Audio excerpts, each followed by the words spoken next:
Je m'appelle Éric Abel et vous écoutez Bourrage Papier, le podcast d'apprenti écrivain. Aujourd'hui, l'Inkipit c'est fantastique, première partie. Comme vous le savez, l'Inkipit, que l'on peut aussi prononcer incipit, même si c'est moins joli, désigne le tout début d'un livre. C'est l'entrée en matière cérébrale, parce que le lecteur doit décrocher de ses pensées pour se laisser envahir par celles du livre. Et on va voir que cette bascule, elle peut s'opérer de deux façons, soit tout doucement par une immersion progressive dans l'histoire, soit en plongeant directement dans le bain avec par exemple une situation en choc. Il existe de très très célèbres Inkipit, on va tenter de comprendre pourquoi ils sont devenus aussi emblématiques. Et d'ailleurs, je vous propose un blind test des Inkipit, à vous de trouver à chaque fois le titre du roman correspondant. On va commencer par le plus facile, longtemps, je me suis couché de bonne heure. Donc oui, vous l'avez, il s'agit bien du début de Du côté de chez Swann de Marcel Proust, le premier volume de La recherche du temps perdu. C'est un incipit aussi connu que le souvenir de la Joconde et on peut vraiment se demander pourquoi, parce que longtemps je me suis couché de bonne heure, c'est peu précis, c'est banal. Mais justement, c'est cet aspect indéterminé qui nous met en condition. Tranquillou bilou, on sait qu'on va prendre le temps. Marcel nous décrit ensuite ses insomnies et le monde comme étiré du demi-sommeil. C'est le type même de l'incipit immersif, hein, c'est le cas de le dire. Si la phrase est aussi connue, c'est qu'en quelque sorte, elle résume tout le livre. Elle incarne ce que les gens peuvent adorer ou bien détester dans la recherche. C'est tellement emblématique que le musée Carnavalet expose quand même le lit de Proust. Longtemps, je me suis couché de bonne heure. C'est devenu un tel cliché que la phrase a même inspiré Nicolas Sarkozy dans son autofiction Journal d'un prisonnier. Comme en hommage pour Proust, ça commence par « Je me suis levé très tôt ce mardi 21 octobre 2025 ». Allez, un autre incipit qu'on porte tout nu et qui est le suivant. C'était à Mégara, faubourg de Carthage, dans les jardins d'Amilcar. Vous l'avez aussi sans doute trouvé, c'est issu de Salammbô de Flaubert. Alors pourquoi c'est si connu? Déjà parce que même si on est dans un roman, c'est ciselé comme de la poésie, avec une assonance en A, une allitération en R, et surtout on a ces trois noms de lieux exotiques, opulents, magnifiques.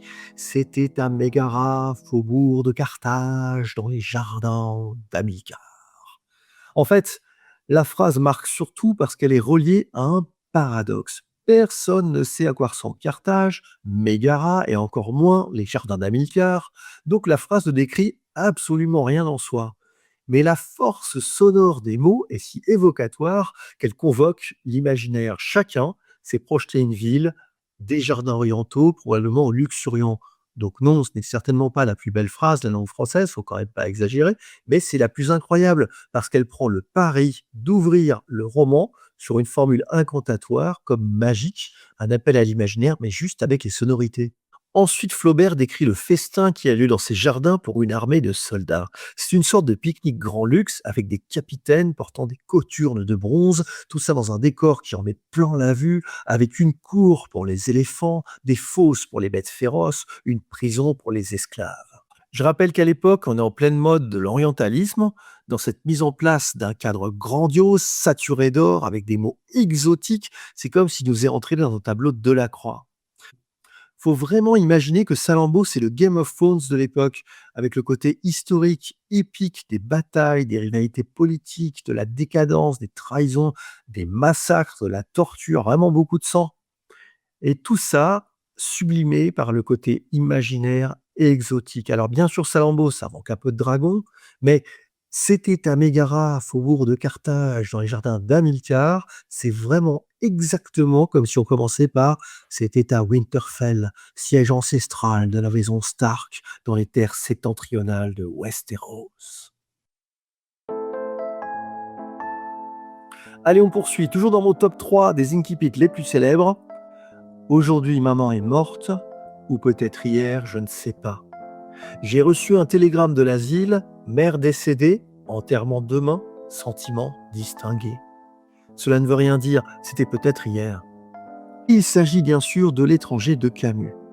Alors si on ne lit que les deux premières phrases, aujourd'hui maman est morte, ou peut-être hier, je ne sais pas, On se dit que le héros est vraiment à la masse de ne plus se souvenir de quand sa mère est morte. On le juge comme quelqu'un de complètement indifférent. Et c'est tout le propos du livre. Mais on poursuit la lecture. J'ai reçu un télégramme de l'asile. Mère décédée, enterrement demain, sentiment distingué. Cela ne veut rien dire, c'était peut-être hier.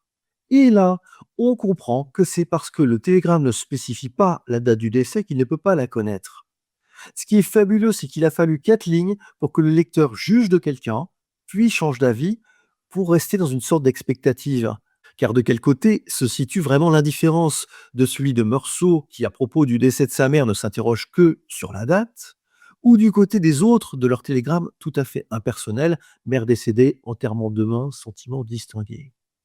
C'est extraordinaire cette incipit de l'étranger, à quel point il concentre les problèmes du livre, c'est-à-dire l'indifférence, la communication et les points de vue.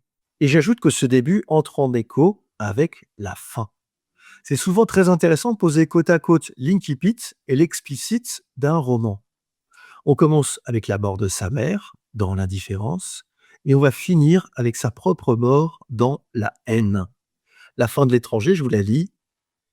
Pour que tout soit consommé, pour que je me sente moins seul, il me restait à souhaiter qu'il y ait beaucoup de spectateurs le jour de mon exécution et qu'ils m'accueillent avec des cris de haine.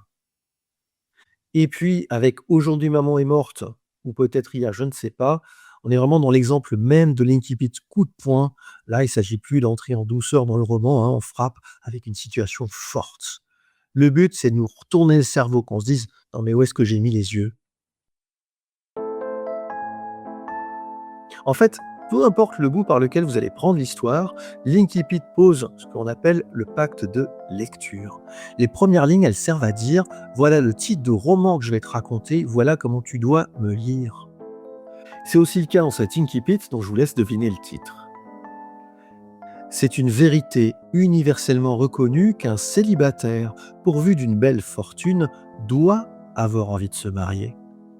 Or, si peu que l'on sache de son sentiment à cet égard, lorsqu'il arrive dans une nouvelle résidence, cette idée est si bien fixée dans l'esprit de ses voisins qu'ils le considèrent sur le champ comme la propriété légitime de l'une ou l'autre de leurs filles. C'est l'incipit d'Orgueil et préjugés de Jane Austen. Il s'agit encore d'un début immersif et pourtant, elle frappe fort quand même, avec un ton ironique et mordant. On a aussi l'élégance du style, avec cette longue seconde phrase qui se déroule comme ça, comme aristocratique, avec des enchâssements.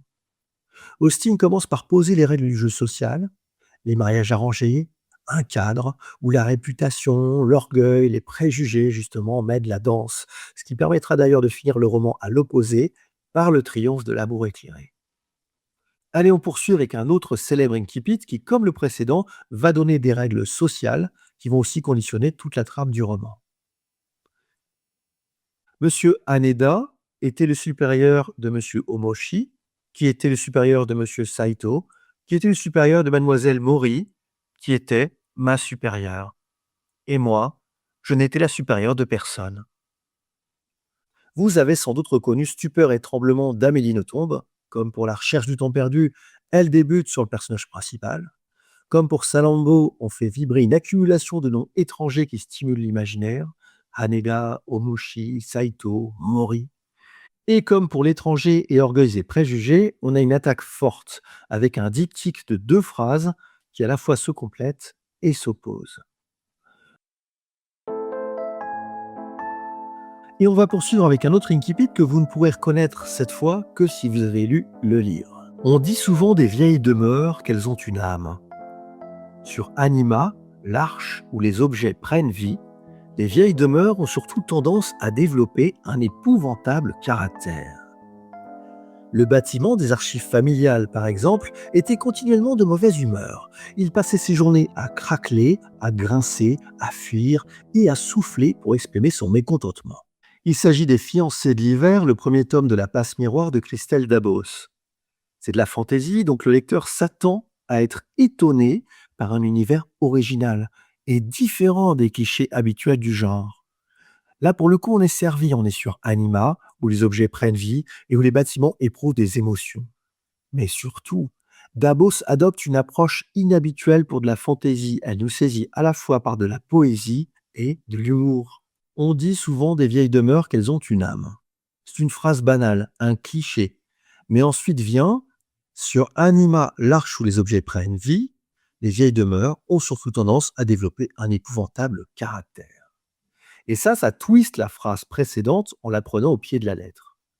Et là encore, c'est à travers le style qu'on adhère à l'univers. C'est parce que le texte me séduit que j'ai envie d'y croire. Imaginons un instant que Davos ait juste commencé par cette phrase. Sur Anima, les objets prennent vie et les bâtiments sont comme des personnes. Ça m'aurait peut-être intrigué, mais je n'aurais éprouvé aucune émotion. Alors que là, on a ces deux phrases qui s'entrechoquent, et ensuite la description du bâtiment des archives familiales qui craque, qui grince, qui fuit, qui souffle pour exprimer son mécontentement. Voilà, c'est exactement ça que je rêve de réussir à écrire. Une poignée de phrases qui ouvrent tout un monde, qui mettent le feu à l'esprit du lecteur. Et c'est pour ça qu'écrire un incipit, c'est à la fois si difficile et si excitant.